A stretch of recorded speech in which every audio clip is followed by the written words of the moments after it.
Alors nous sommes le vendredi 5 septembre 2014, nous sommes de retour à Signes. J'ai quelqu'un à côté de moi, j'ai lui demandé de se présenter. Bonjour. Bonjour, alors je suis Christian Mendoz, je m'occupe du festival de musique de Signes, le festival d'automne de Signes. Je suis le responsable, je dirais, artistique. D'accord, alors troisième édition, vous avez fait les deux premiers? Tout à fait, oui, c'est donc la troisième édition. Les deux premières se sont bien passées et donc nous avons maintenant de nouveaux programmes pour cette année. Alors justement, j'aimerais qu'avant qu'on parle de l'édition qui va avoir lieu, de l'édition 2014, j'aimerais déjà qu'on parle des deux premières. Bien sûr, alors en fait les initiateurs de ce festival, c'est la mairie de Signes avec l'équipe municipale et bien sûr M. Fabrice qui est adjoint à la culture. Et donc nous avons fait ces premières éditions en 2012-2013 et elles se sont très très bien passées, donc on continue.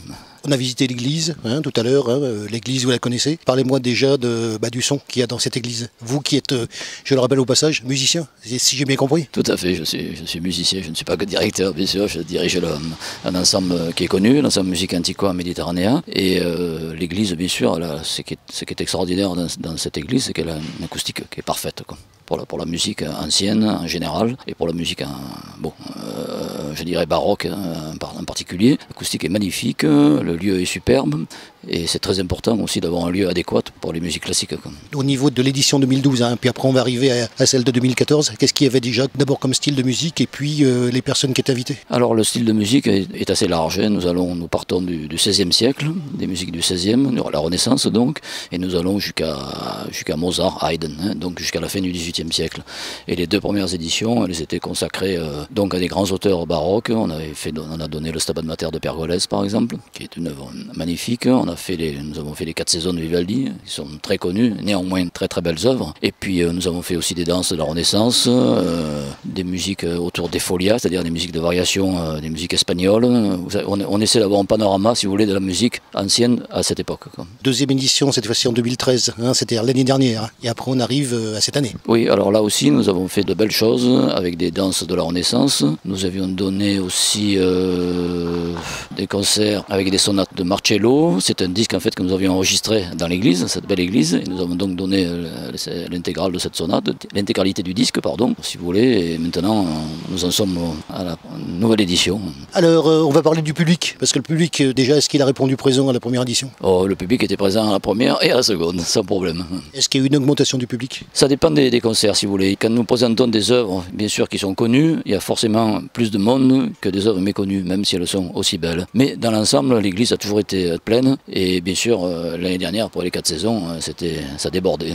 Alors, édition 2014, puisqu'on est là pour justement l'édition. Alors, je crois qu'il y a une date qui se situe fin septembre et 2 dates qui se situent en octobre. Un petit rappel des dates, puis justement, ce qui va se passer à cette 3e édition. Alors, nous commençons donc fin septembre, très bientôt, avec un récital par un contre-ténor, ce qu'on appelle un contre-ténor, qui va chanter des airs d'opéra du XVIIIe siècle. C'est quelqu'un qui est assez extraordinaire, qui a une voix, ce qu'on appelle ça un alto masculin, c'est-à-dire il a une voix d'alto, il a une voix de femme, mais avec une puissance vocale étonnante, et c'est quelqu'un d'origine russe, qui a travaillé avec Régine Crespin et tous les grands professeurs de chant français et étrangers, et donc ça va être une première manifestation qui devra attirer énormément de monde, parce qu'il est très très connu et magnifique. Alors ça c'est donc pour la journée qui se situera donc fin septembre, je crois que c'est le 28 même, il me semble. Voilà, il y a 3 dates, celle-là c'est celle que nous venons d'évoquer, c'est la première. Ensuite, le 5 octobre, si ma mémoire est bonne, nous avons un répertoire autour des danses françaises du XVIe siècle,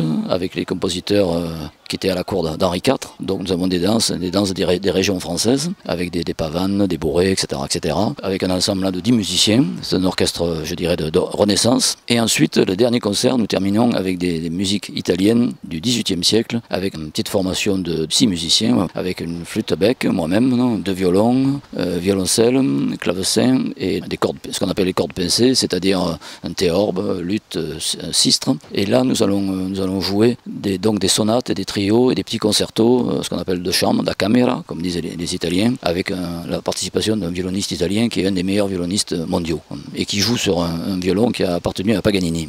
Alors au niveau de cette manifestation, grand niveau d'après ce que j'ai compris. Oui, c'est une manifestation de grand niveau.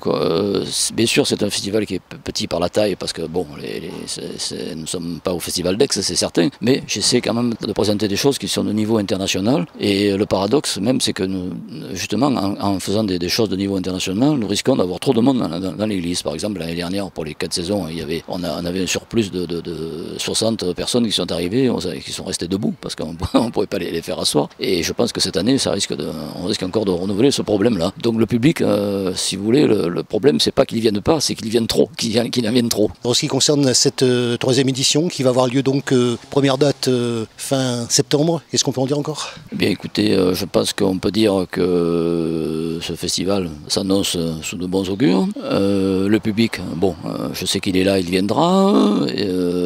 Bon, les places sont gratuites, l'entrée est gratuite, c'est une décision municipale et je pense que c'est une bonne chose. On peut dire que vraiment ces 3 éditions, enfin la troisième n'a pas encore commencé, mais bon, la troisième édition je pense se passera aussi bien que les autres parce que grâce à la municipalité, on travaille dans de très bonnes conditions et tout se passe toujours très bien.